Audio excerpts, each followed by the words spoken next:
Hello students, welcome back to our YouTube channel Lal Bahadur Shastri college Ganoda. Last class में बच्चों हमने BSc first year inorganic chemistry में आपका covalent bond शुरू किया था, जिसमें हमने वीबीटी को कंप्लीट किया। साथ ही उसके जो दूसरा उसका जो दूसरा पॉइंट था हाइब्रिडेशन, उसको भी कंप्लीट कर लिया। हाइब्रिडेशन में हमने सारे टाइप्स कंप्लीट किए, साथ ही उसके एग्जाम्पल को भी देखा और कुछ स्पेशल मॉलिक्यूल थे उनके भी हाइब्रिडेशन को हमने समझा और साथ ही उसको कंप्लीट किया। आज की क्लास में हम इसका एक और पॉइंट बचता है रेजोनेंस, उसको कंप्लीट करेंगे, जिसे हम हिंदी में कहते हैं बच्चों अनुनाद। अनुनाद के बारे में बच्चों आप सभी को अच्छे से पता है अनुनाद क्या होता है। तो अनुनाद एक ऐसा कह सकते हैं अपन कॉन्सेप्ट है जिससे कि हमें किसी भी मॉलिक्यूल के बारे में मैक्सिमम इंफॉर्मेशन मिलती है। तो अनुनाद को समझने के लिए हम किसी भी कंपाउंड की या फिर किसी भी मॉलिक्यूल की मैक्सिमम पॉसिबल स्ट्रक्चर बनाते हैं। तो किस तरह से वो बन सकता है, तो ये जो मैक्सिमम पॉसिबल स्ट्रक्चर हैं उसमें आपकी जो मॉलिक्यूल होगा उसके एटम्स चेंज नहीं होते, ओनली उसके इलेक्ट्रॉन्स और उसके चार्ज क्या होते हैं ट्रांसफर हो सकते हैं या फिर उनकी जो जगह है वो चेंज हो सकती है। तो इससे जो आपकी नई नई संरचनाएं बनेंगी, और ये जो भी संरचनाएं होंगी वो सारी क्या होंगी, काल्पनिक होंगी, इमेजिनरी होंगी। इनका कोई भी भौतिक अस्तित्व नहीं होगा। मतलब जैसे अपन बात करें, जैसे ऑर्गेनिक केमिस्ट्री में बात करूँ मैं, तो ऑर्गेनिक केमिस्ट्री में जैसे मैं बेंजीन की बात करूँ तो बेंजीन की जो रेजोनेटिक स्ट्रक्चर होती हैं, अनुनादी संरचनाएं होती हैं, वास्तव में उनका कोई अस्तित्व नहीं होता। ओनली उसकी एक जो हाइब्रिड स्ट्रक्चर होती है, जिसे हम किस तरह से बनाते हैं, आपके इस तरह से बनाते हैं हाइब्रिड स्ट्रक्चर को। यहाँ बीच में इस तरह का गोला करके इसकी हाइब्रिड स्ट्रक्चर बनाते हैं बच्चों। तो इस सर्कल का मतलब क्या होता है बच्चों, कि इसके जो डबल बॉन्ड के जो इलेक्ट्रॉन है, डबल बॉन्ड के इलेक्ट्रॉन किस तरह से होंगे बेंजीन, बच्चों यहाँ पे समझिएगा इस तरह से। ये जो डबल बॉन्ड के इलेक्ट्रॉन है वो रेजोनेंस क्या कहता है, अनुनाद क्या कहता है कि ये घूमते रहते बच्चों। मतलब इस रिंग में इस तरह से इनका डीलोकलाइजेशन होता रहता है। डीलोकलाइजेशन होने की वजह से इसकी जो स्टेबिलिटी होती है वो बढ़ जाती है, बहुत ही ज्यादा बढ़ जाती है। और इसकी जो मैक्सिमम पॉसिबल स्ट्रक्चर है वो कौन शो करता है, आपका अनुनाद शो करता है, रेजोनेंस शो करता है। तो अनुनाद के बारे में आपने ऑर्गेनिक केमिस्ट्री में तो बहुत अच्छे से पढ़ा होगा, इनऑर्गेनिक केमिस्ट्री में भी इसका क्या पार्ट है उसके बारे में हम पढ़ेंगे। तो इससे पहले इसकी जो डेफिनेशन है, कुछ नॉर्मल सी डेफिनेशन है जिसे मैं आपको समझाते हुए लिखूंगा, उसको आप लिख लीजिए और समझिएगा उस डेफिनेशन को। तो शुरू करते हैं आज की क्लास, जिसमें हमारा फर्स्ट टॉपिक है अनुनाद, रेजोनेंस जिसे हम कहते हैं। तो अनुनाद के बारे में समझिएगा बच्चों। अनुनाद क्या होता है आपका, इंग्लिश में क्या कहेंगे बच्चों, रेजोनेंस।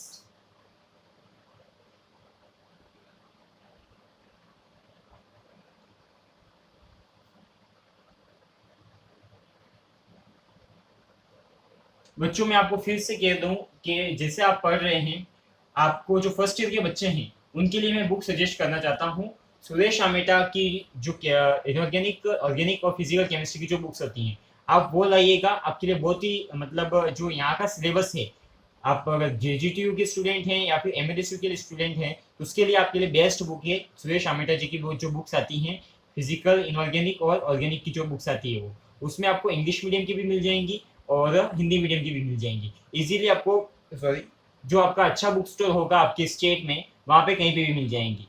तो आप मेरे हिसाब से जो बुक अगर प्रिपेयर करना मतलब प्रीफर करना चाहते हो तो वह है सुरेश आमेटा जी की बुक। इसके अलावा ओजा लावण्य की भी बुक आती है इंग्लिश मीडियम वाले बच्चों के लिए, तो आप वो भी प्रिफर कर सकते हो, उसमें भी आपके लिए अच्छा मटेरियल दे रखा है।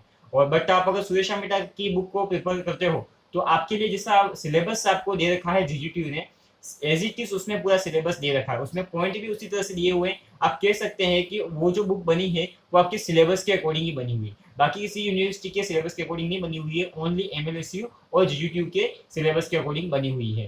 तो मैं ये बुक के बारे में इसलिए बता रहा हूँ बच्चों आपको कि जैसे जैसे मैं आपको पढ़ा रहा हूँ साथ में आप उस बुक को रखिए तो आपकी जितने भी कॉन्सेप्ट हैं वो पूरी तरह से क्लियर हो जाएंगे। मतलब आपको इस बार एक बार आप जब पढ़ रहे हो तो आपने एक बार इस बुक को भी पढ़ लिया साथ में, तो आपको इस टॉपिक को बाद में समझने की जरूरत नहीं है। जब भी एग्जाम होगा आपको बस एक बार रिवाइज करना होगा, ये पूरा टॉपिक आपके माइंड में क्लियर हो जाएगा। तो बच्चों साथ में बुक को जरूर रखिए, साथ में पेन और रजिस्टर रखिए, साथ में जो भी मैं नोट करवा रहा हूँ आप उसको नोट कीजिए, नोट्स बनाइए और अपनी पढ़ाई को कंटिन्यू रखिए। कभी भी लॉकडाउन खुल सकता है, आपकी कॉलेजेस स्टार्ट हो सकती हैं, आपके पास टाइम तो ऐसे कम है क्योंकि अगर कॉलेज खुल जाती हैं तो आपका जो सेशन रहेगा वो मैक्सिमम जैसे मार्च में एग्जाम होते थे, तो अब वो मई में हो जाएंगे या जून में हो जाएंगे। आपको इतना टाइम दे सकते हैं, इससे ज़्यादा गवर्नमेंट टाइम नहीं देगी आपको। इसके लिए आपको थोड़ा कंसेशन मिलेगा, जिसमें आपका सिलेबस कम रहेगा एग्जाम में। जैसे अभी 11th 12th या फिर जो स्कूल सिस्टम स्कूल एजुकेशन के लिए गवर्नमेंट ने किया है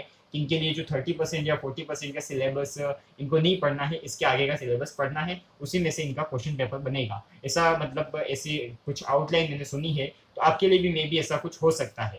तो आपको जो भी अभी से मतलब अगर आप वैसे अगर ऐसा हो जाता है तो आपको कम सिलेबस पढ़ना है, बट ये जो आप ग्रेजुएशन में पढ़ते हो बच्चों, वो आपके लाइफ टाइम काम आता है। आपके कम्पिटिटिव एग्जाम्स में, आप किसी प्राइवेट सेक्टर में अगर जॉब करते हैं तो वहाँ के इंटरव्यूज में, और आपके वहाँ पे जो भी मतलब एक्सरसाइज होंगी उसमें ये इनका इसका नॉलेज आपको जरूरी होता है। तो आप सबको आपको पूरा सिलेबस अच्छे से कवर करना होता है। तो जो शुरू करते हैं आज की क्लास में, फर्स्ट टॉपिक अपना रेजोनेंस। तो रेजोनेंस में हम क्या लिखेंगे बच्चों, किसी अणु के लिए, अच्छी डेफिनेशन है बहुत, समझिएगा इसको, किसी अणु के लिए, किसी अणु के लिए दो या दो से अधिक, किसी अणु के लिए दो या दो से अधिक, दो या दो से अधिक सॉरी अधिक प्रत्यावर्ती संयोजी, प्रत्यावर्ती प्रत्यावर्ती संयोजी बंध, प्रत्यावर्ती संयोजी बंध संरचनाएं लिखी जा सकती हैं। बंध संरचनाएं लिखी जा सकती हैं, लिखी जा सकती हैं।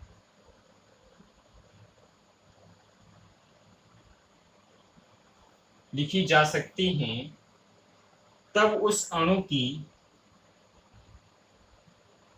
तब उस अणु की, तब उस अणु की वास्तविक संरचना, तब उस अणु की, अणु की वास्तविक संरचना,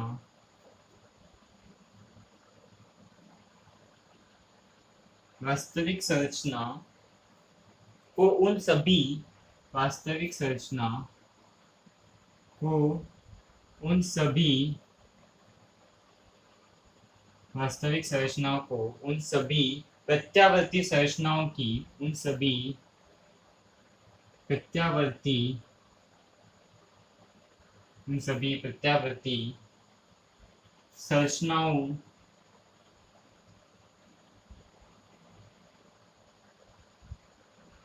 प्रत्यावर्ती संरचनाओं की अनुनाद संकरण की, अनुनाद संकरण, अनुनाद संकरण, अनुनाद संकरण संरचना कहा जाता है। अनुनाद संकरण संरचना कहा जाता है, अनुनाद संकरण कहा जाता है। तो बच्चों ये समझिएगा, किसी अणु के लिए दो या दो से अधिक प्रत्यावर्ती संयोजी बंध संरचनाएं लिखी जा सकती हैं।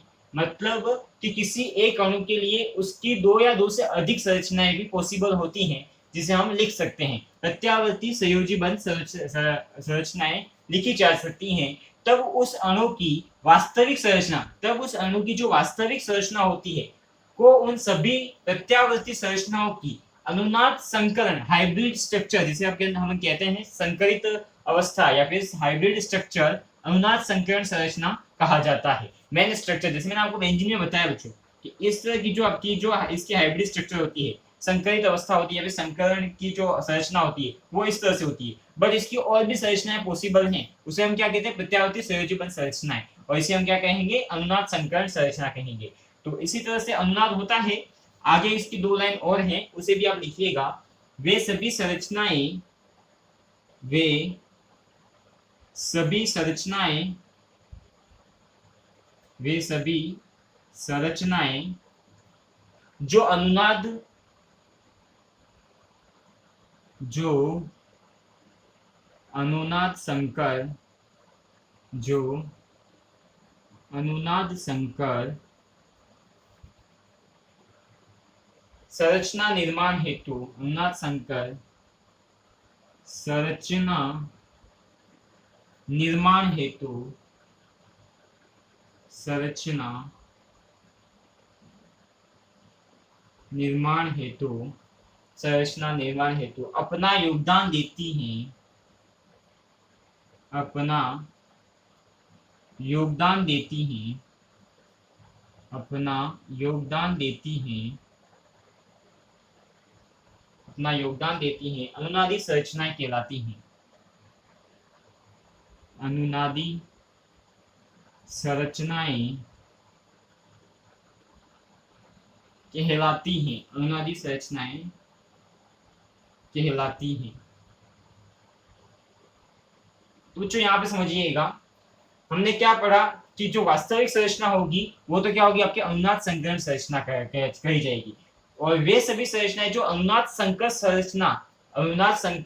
संरचना निर्माण हेतु अपना योगदान देती हैं, उसे क्या कहते हैं, अनुनादी संरचनाएं। क्या कहते हैं, रेजोनेटिक स्ट्रक्चर, मेसोमेरिक स्ट्रक्चर। क्या कहेंगे, अनुनादी संरचना, रेजोनेटिक स्ट्रक्चर या फिर मेसोमेरिक स्ट्रक्चर भी कहते हैं। अनुनाद को मेसोमेरिक इफेक्ट भी कहते हैं बच्चों, तो समझिएगा अनुनाद प्रभाव को क्या कहते हैं, मेसोमेरिक इफेक्ट भी कहते हैं।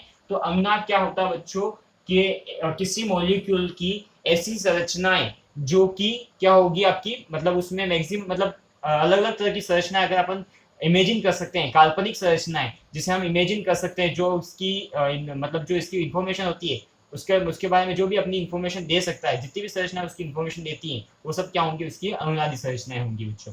तो इस तरह से अपन अनुनाद को समझ सकते हैं बच्चों, इसको नोट कर लीजिए। इसके आगे मैं कुछ एग्जाम्पल लेता हूँ और आपको समझाता हूँ।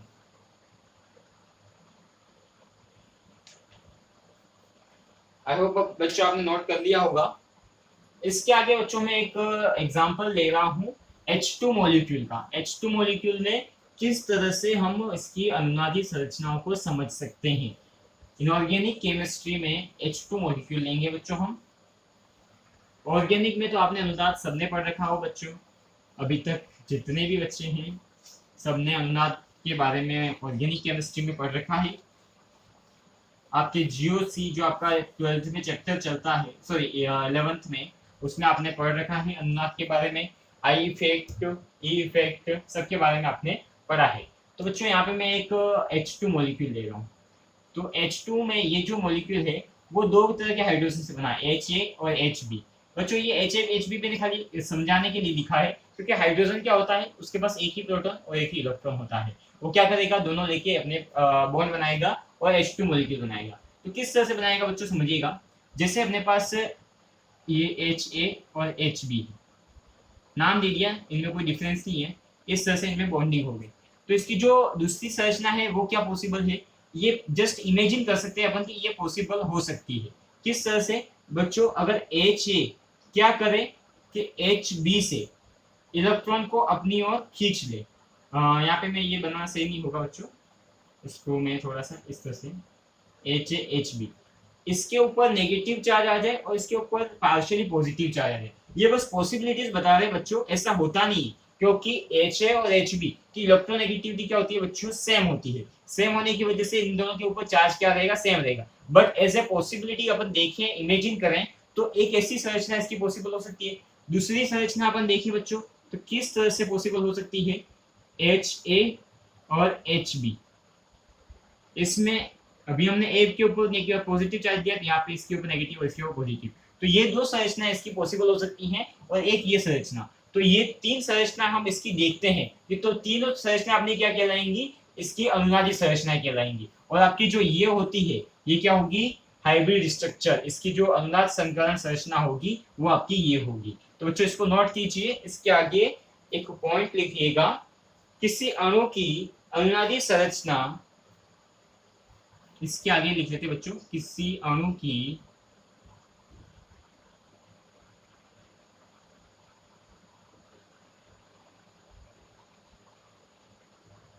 किसी अणु की किसी अणु की अनुनादी संरचना,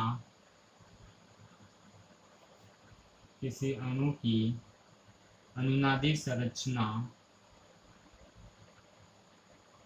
कहलाने,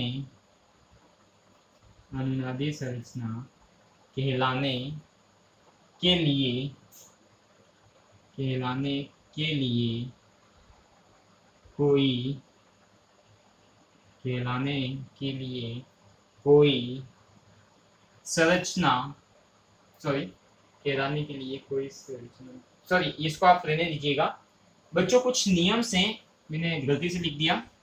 इसके आगे अपन लिखते हैं कि कोई भी अगर मॉलिक्यूल, बच्चों कोई भी मॉलिक्यूल अगर अपनी अनुनादी संरचना शो करता है, दर्शाता है, तो वो किस हिसाब से दर्शाएगा, तो उसके कुछ पॉइंट्स हैं वो हम लिखेंगे। मैंने इसको पॉइंट समझ लिया था मेरे नोट्स के अकॉर्डिंग, थोड़ा ध्यान नहीं दिए मैंने। तो नेक्स्ट अपन लिखते हैं इसके जो कुछ शर्तें हैं, कुछ नियम हैं अनुनाद के, उसके बारे में लिखेंगे। तो अनुनाद के नियम भी लिख सकते हैं और इसमें आप पॉइंट नंबर 1 डाल के भी लिख सकते हैं। अनुनादी, अनुनादी संरचनाओं में, अनुनादी संरचनाओं में,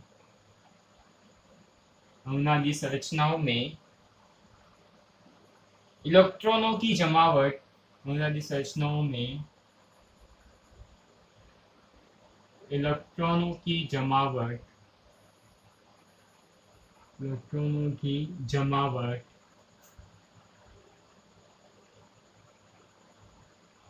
जमावट या क्रम का स्थान, या क्रम का स्थान, या क्रम का स्थान बदल सकता है। जैसा मैंने आपको बताया इलेक्ट्रॉन चेंज हो सकते हैं, बट उसके जो मेन एटम है उनकी पोजीशन क्या होगी, चेंज नहीं होगी। इलेक्ट्रॉन का स्थान बदल सकता है, इलेक्ट्रॉन का स्थान बदल सकता है, किंतु परमाणुओं की,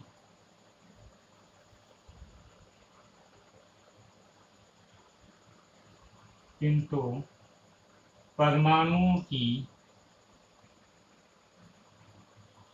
किंतु परमाणुओं की पारंपरिक स्थिति, या सॉरी पारस्परिक, परमाणुओं की पारस्परिक, पारस्परिक स्थिति, परमाणुओं की पारस्परिक स्थिति सभी अनुनादी संरचनाओं में, पारस्परिक स्थिति सभी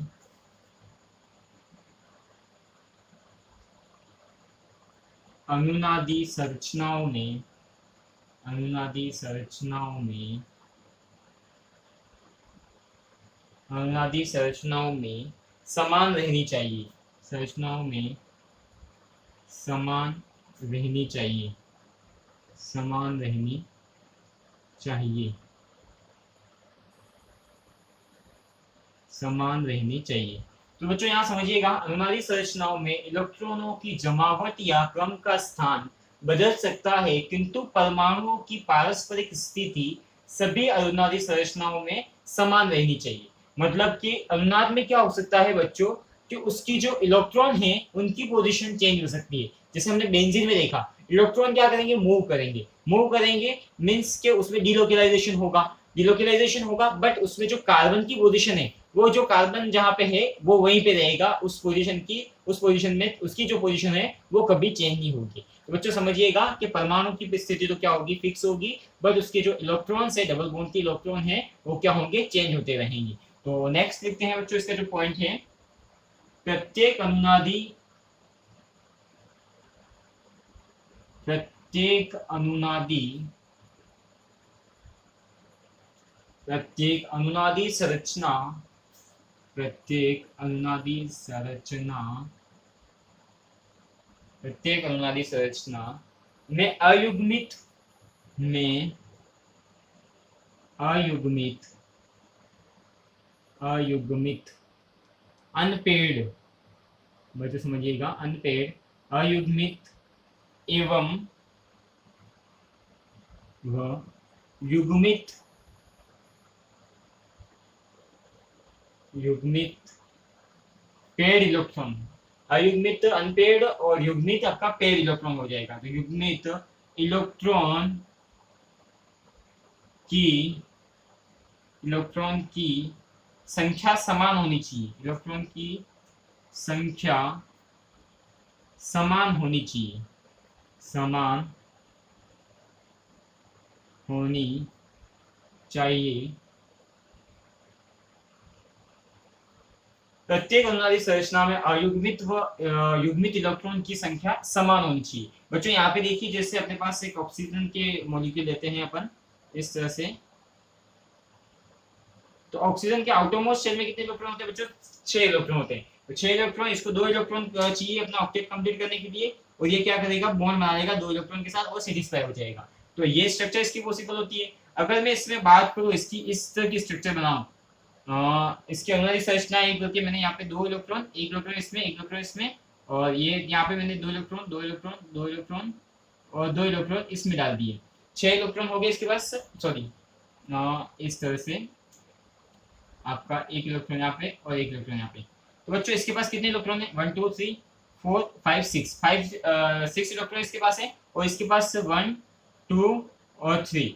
तो बच्चों अगर मैं इसको इसकी इलेक्ट्रॉनिक सॉरी अनुनादी संरचना कहना चाहूँ तो क्या हो जाएगा, ये इसकी अनुनादी संरचना नहीं होगी। मतलब कि इसमें युग्मित और अयुग्मित, सॉरी अयुग्मित या युग्मित इलेक्ट्रॉन की संख्या क्या होगी, समान होगी। इसमें जितने हैं उतने ही इसमें होने चाहिए, तभी ये क्या होंगे, एक दूसरे की अनुनादी संरचना होगी। अगर इसमें इलेक्ट्रॉनों की कमी या ज्यादा होते हैं तो क्या होगी, ये इसकी अनुनादी संरचना नहीं होगी। तो इसको भी आप नोट कर लीजिए, और नीचे आप लिख सकते हैं यहाँ पे, ये अनुनादी संरचनाएं नहीं हो सकती, ये अनुनादी संरचनाएं संरचनाएं नहीं हो सकती, नहीं हो सकती। नोट कर लीजिए बच्चों।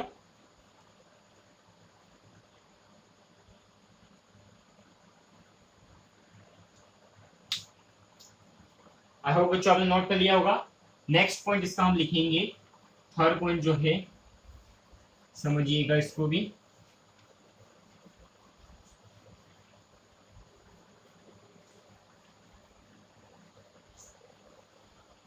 ये भी आपका वीबीटी से रिलेटेड ही टॉपिक है। इसमें वीबीटी में बहुत से साइंटिस्ट ने मतलब बाद में कुछ करेक्शंस किए हैं, जिसके अकॉर्डिंग इसमें नए नए पॉइंट जुड़ते गए हैं। तो समझिएगा, इसमें समस्त अनुनादी संरचनाएं, समस्त अनुनादी संरचनाएं, समस्त अनुनादी संरचनाओं की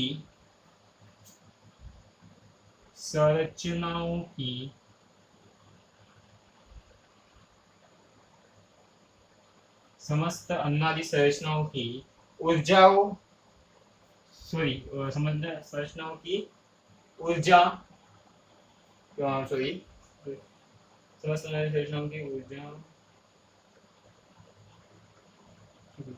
हाँ देखिएगा बच्चों, थोड़ा सा मिस्टेक हो गया था, सॉरी। ऊर्जा, समस्त अनुनादी संरचनाओं की ऊर्जा तुलनात्मक रूप से, तुलनात्मक रूप से, तुलनात्मक रूप से समान होती है। क्या होती है बच्चों? समान होती है। मतलब कि जो भी आपकी अनुनादी संरचनाएं होंगी, किसी भी मॉलिक्यूल की रेजोनेटिक स्ट्रक्चर या फिर अनुनादी संरचनाएं होंगी, सभी अनुनादी संरचनाओं की जो एनर्जी होगी बच्चों वो इक्वल होगी। भले ही उसमें कहीं पे भी चार्ज आ रहा है या फिर कहीं पे भी मतलब पॉजिटिव या नेगेटिव चार्ज आ रहा है, इलेक्ट्रॉन कैसे भी ट्रांसफर हो रहे हैं, बट अनुनादी संरचना है तो सारी अनुनादी संरचनाओं की जो एनर्जी होगी वो कंपेरेटिवली क्या होगी, सेम होगी। तो बच्चों ये भी पॉइंट इंपॉर्टेंट है, समझिएगा। ये पूछा भी जा सकता है आपको एक लाइन में, कहीं पे एक लाइन का क्वेश्चन आता है तो, जैसे 2 नंबर का क्वेश्चन आपके एग्जाम में पूछे जाते हैं तो उसमें इसको पूछा जाएगा। नेक्स्ट बच्चों इसमें फोर्थ पॉइंट है अपने पास, प्रत्येक अनुनादी संरचना में, प्रत्येक अनुनादी संरचना में, प्रत्येक अनुनादी, इंपोर्टेंट पॉइंट है बच्चों, प्रत्येक अनुनादी संरचना में अनुनादी संरचना में ऋणात्मक आवेश ऋणात्मक आवेश ऋणात्मक आवेश विद्युत ऋणी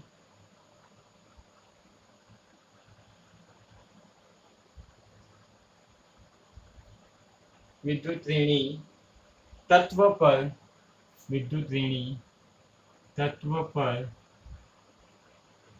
पर एवं विद्युत ऋणी तत्व पर एवं धनात्मक आवेश एवं धनात्मक आवेश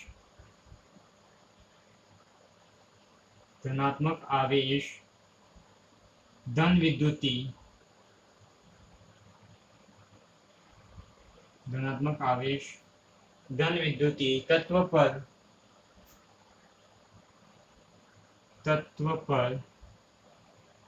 आसीन रहना चाहिए। तत्व पर आसीन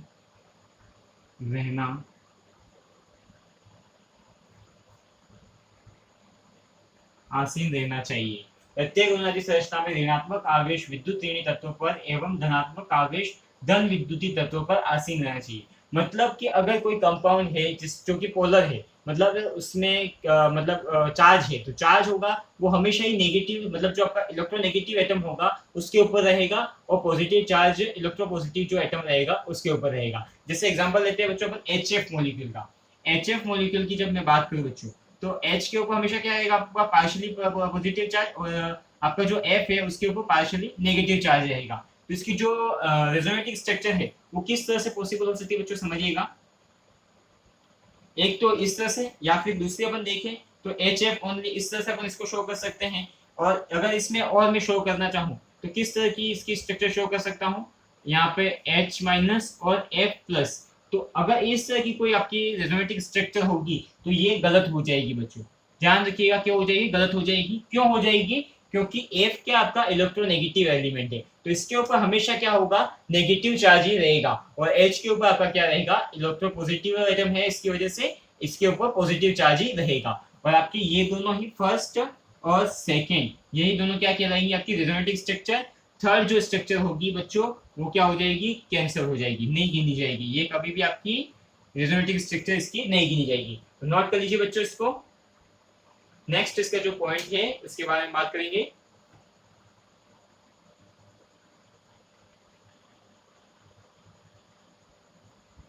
तो अच्छा, नेक्स्ट अपने पास जो अनुनाद में पॉइंट है वो है, वो लिखिएगा, फिफ्थ पॉइंट है, किसी अनुनादी संरचना में किसी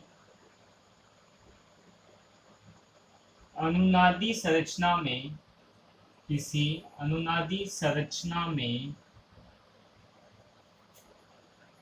किसी अनुनादी संरचना में जितने अधिक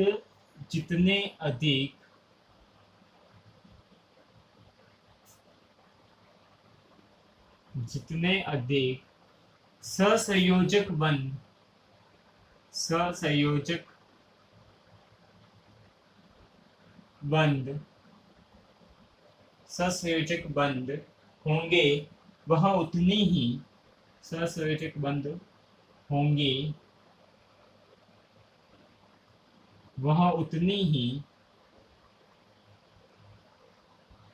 वह उतनी ही महत्वपूर्ण होगी, वह उतनी ही महत्वपूर्ण संरचना होगी, महत्वपूर्ण संरचना होगी। तो बच्चों इसको समझिएगा, किसी अनुनादी संरचना में जितने अधिक सहसंयोजक बंध होंगे वह उतनी ही महत्वपूर्ण संरचना होगी। तो क्यों होगी बच्चों कि अगर किसी संरचना में सहसंयोजक बंध ज्यादा है तो वो उसकी ज्योमेट्री को मतलब फिक्स करेंगे, मतलब उसकी ज्योमेट्री किस पे डिपेंड करेगी, सहसंयोजक बंध पे डिपेंड करेगी। और सहसंयोजक बंध जितने ज्यादा होंगे, अनुनाद मतलब जो अनुनाद की जो संरचना होगी वो उसमें सबसे ज्यादा इंपॉर्टेंट होगी। बच्चों ये आपको ध्यान रखने वाली बात है, और ये पॉइंट आपको याद भी रखना है अच्छे से। इसके कुछ एग्जाम्पल हैं, अब बच्चों यहाँ पे अनुनाद में जब देखें तो सहसंयोजक बंध आपके कभी भी चेंज नहीं होंगे, कितनी भी आप एरोमेटिक स्ट्रक्चर बनाइए तो सहसंयोजक जो बंध है आपके वो हमेशा उतने ही रहेंगे। तो मतलब यहाँ पे क्या हो सकता है, पाई बॉन्ड, जैसे पाई बॉन्ड भी क्या आपका एक तरह से सहसंयोजक बंध है, सॉरी सहसंयोजक बंध आपके चेंज हो सकते हैं। तो पाई बॉन्ड जैसे आपके चेंज हुए मतलब चार्ज उनके ऊपर डिवाइड हो गया तो क्या हो जाएगा, मतलब इलेक्ट्रॉन शिफ्ट हो गए, जिसकी वजह से क्या होगा कि चार्ज डिवाइड हो जाएगा, चार्ज डिवाइड हो जाएगा तो आपका पाई बॉन्ड अगर ब्रेक हो गया तो उसके सहसंयोजक बंध कम हो सकते हैं। तो इस तरह से अपन कह सकते हैं कि सहसंयोजक बंध जितने जिस संरचना में ज्यादा होंगे वह उतनी ज्यादा महत्वपूर्ण संरचना होगी। इसमें एक एग्जांपल बताता हूँ जो इस पॉइंट से रिलेटेड नहीं है बट थोड़ा इंपॉर्टेंट एग्जांपल है और इस पॉइंट में दे रखा है तो उसको हम समझेंगे। जैसे अपने पास BF3 का एग्जांपल लेते हैं बच्चों, BF3 का लेते हैं। तो BF3 की मैं बात करूँ, बोरोन, बोरोन इसका सेंट्रल एटम है, तो बोरोन इसके साथ बॉन्ड बनाएगा। तो बोरोन का जो इलेक्ट्रॉनिक कॉन्फ़िगरेशन होता है वो बच्चों समझिएगा 1s2 2s2 और 2p1। अब मैं इसको एक्साइटेड स्टेट में ले जाता हूँ बच्चों, एक्साइटेड स्टेट ले जाएंगे क्या हो जाएगा बच्चों 2s1 और 2p2, इस तरह से हो जाएगा। मतलब कि ये जो इसकी ये ग्राउंड स्टेट है और एक्साइटेड स्टेट इसकी हो जाएगी 2s2 और 2p सॉरी 2s1 और 2p2। तो मतलब यहाँ पे 2s में एक इलेक्ट्रॉन और आपका 2p में कितने हो जाएंगे, 2 इलेक्ट्रॉन। इस तरह से ये बॉन्ड बनाएगा। अब बच्चों यहाँ पे इसका अब एक इलेक्ट्रॉन एक जो आपका ऑर्बिट है वो क्या है, खाली ऑर्बिट है। और आपके एफ के पास भी क्या होते हैं इलेक्ट्रॉन, मतलब ज्यादा ही, मतलब टोटल इसके आउटरमोस्ट शेल में कितने इलेक्ट्रॉन होते हैं, 5 इलेक्ट्रॉन होते हैं। तो ये क्या करता है, इसके दूसरे इलेक्ट्रॉन के साथ अपना इसके इलेक्ट्रॉन को अपने खाली कक्षक में लेके क्या कर लेता है, पाई बॉन्ड बना लेता है। और इसके ऊपर इस तरह से पाई बॉन्ड आ जाता है और इसके ऊपर पॉजिटिव और इसके ऊपर नेगेटिव चार्ज आता है, क्योंकि ये एफ के इलेक्ट्रॉन को अपनी ओर खींच लेता है, अपने पी ऑर्बिट जो इसका खाली है उसमें खींच के क्या कर लेता है, अपने ऊपर नेगेटिव चार्ज क्रिएट कर लेता है। तो इसकी जो संरचना होती है वो कुछ इस तरह से होती है। मतलब इसके जो सहसंयोजक बंध है वो क्या हो गए, यहाँ पे बढ़ गए, मतलब ये इसकी संरचना क्या होगी, ज्यादा इंपॉर्टेंट होगी। तो इस तरह से इसकी क्या बन सकती है, संरचना हो सकती है BF3 की। नेक्स्ट अपन देखिए BF3 की जो संरचना होती है वो कैसी होती है, मतलब हो सकती है पॉसिबल। तो यहाँ पे देखिएगा बच्चों, ये जो पॉजिटिव चार्ज है वो यहाँ पे जा सकता है, ये पॉजिटिव चार्ज यहाँ पे जा सकता है, मतलब 3 तरह की इसकी रेजोनेटिव स्ट्रक्चर पॉसिबल है। तो इसको नोट कीजिए, मैं तीनों स्ट्रक्चर बना लेता हूँ किस तरह से होगी, BF3। अब जहाँ पे भी डबल बॉन्ड होगा वहां पे एफ के ऊपर क्या आ जाएगा, आपका पॉजिटिव चार्ज आएगा, मतलब उसके इलेक्ट्रॉन को वो बी को दे देगा। तो यहाँ पे नेगेटिव और इसके ऊपर पॉजिटिव। बी के ऊपर जनरली अपन देखें जो इससे पहले पॉइंट अपन ने पढ़ा था, तो बी के ऊपर पॉजिटिव चार्ज आना चाहिए, बट ये क्या करेगा, इसके इलेक्ट्रॉन को अपनी ओर ले लेगा इसके पी ऑर्बिट में, जिसकी वजह से इसके ऊपर क्या आएगा, नेगेटिव चार्ज आएगा। बच्चों समझ में आ गया होगा सबको बच्चों, एफ और एफ, यहाँ पे नेगेटिव चार्ज और इसके ऊपर आपका क्या आ जाएगा, पॉजिटिव चार्ज। तो ये 3 संरचना इसकी पॉसिबल होती है बच्चों, नोट कर लीजिए। ये आपका अनुनाद की जो नियम है, आप इस शर्तें शर्तें कहते हैं, वो आपकी कंप्लीट होती है बच्चों। और इसी के आगे हम इसका 2 एग्जाम्पल लेंगे और उनकी अनुनादी संरचनाओं के बारे में पढ़ेंगे। आई होप आपने ये सारे नोट कर लिए होंगे। एग्जाम्पल लिखिए और इसकी जो नेक्स्ट क्लास है उसमें भी हम कुछ एग्जाम्पल करेंगे। आज की क्लास में हम 2 ही एग्जाम्पल को अटेंड करेंगे यहाँ पे। तो सबसे पहले मैं CO मॉलिक्यूल की संरचना को लिखता हूँ यहाँ पे, एग्जाम्पल लिख लीजिए यहाँ पे और लिखिए CO अणु, CO अणु लिखिए। और CO अणु की जो इसकी संरचना है उसके बारे में लिखते हैं। तो बच्चों C के पास आपको पता है 2 बॉन्ड इस तरह से बनाएगा। अब इसके पास कितने इलेक्ट्रॉन बचे, 2 तो इसने इसमें यूज कर लिए, 2 और बचे, इसके पास 2 ये और 2 ये।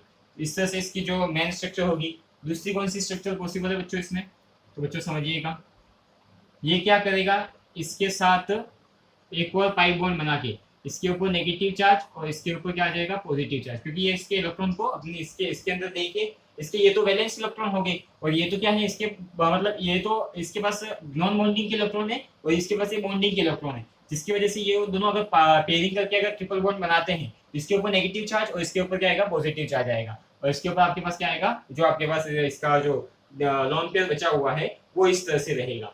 नेक्स्ट अपन इसके O2 मॉलिक्यूल की बात करें, किसकी बात करें बच्चों, O2 अणु की, O2 अणु की,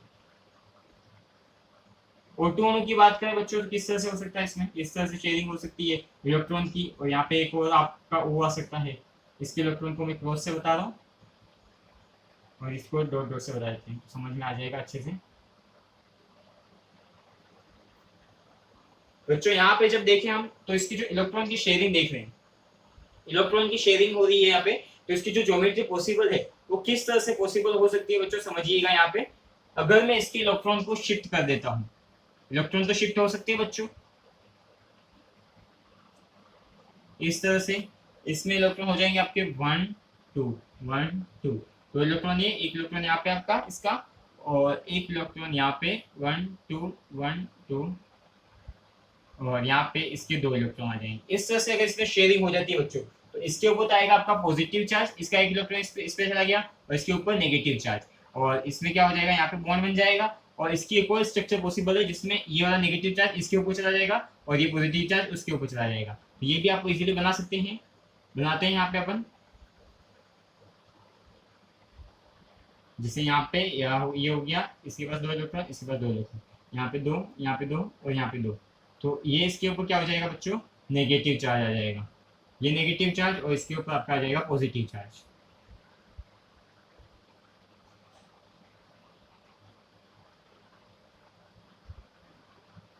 इस तरह से नोट कर लीजिए बच्चों।